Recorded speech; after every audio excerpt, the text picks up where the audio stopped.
This week, as we talk about how God is merciful and gracious, the first couple days I spoke a little bit more about mercy, and today I'm going to share a little bit more about grace.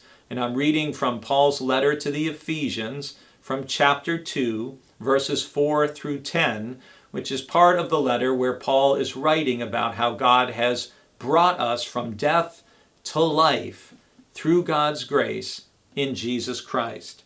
Paul writes, "But God, who is rich in mercy, out of the great love with which he loved us, even when we were dead through our trespasses, made us alive together with Christ.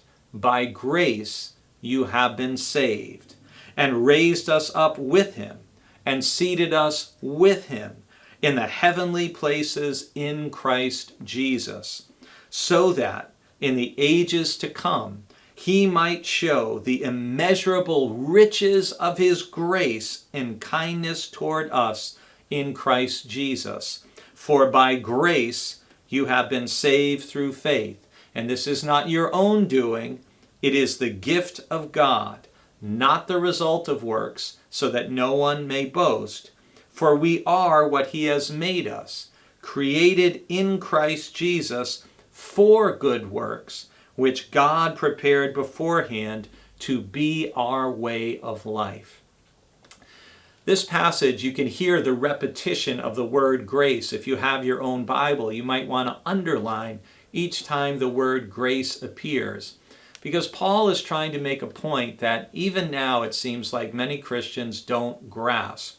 On the one hand, we are saved, as Paul says repeatedly here, we're saved by grace. It's by God's great love, by God's immeasurable kindness, that we are saved in Christ Jesus. We are not saved by works or by things that we do. We don't earn our way into salvation or a right relationship with God or into heaven. That's important to understand. On the other side of that same coin is we are created, Paul says in verse 10, we are created for good works, which God prepared beforehand, before we were even born, to be our way of life. Our way of life is to be marked by and filled with good works. And we do these good works not so that we will be saved. We do all these good works because we are saved, because God's grace and mercy and love have saved us and transformed us and changed us into people who are God's children, who are grateful and thankful, and our thankful lives reflect that. I often say, with a bit of a smile and a twinkle in my eye, we are not saved by our works. We're saved by grace alone.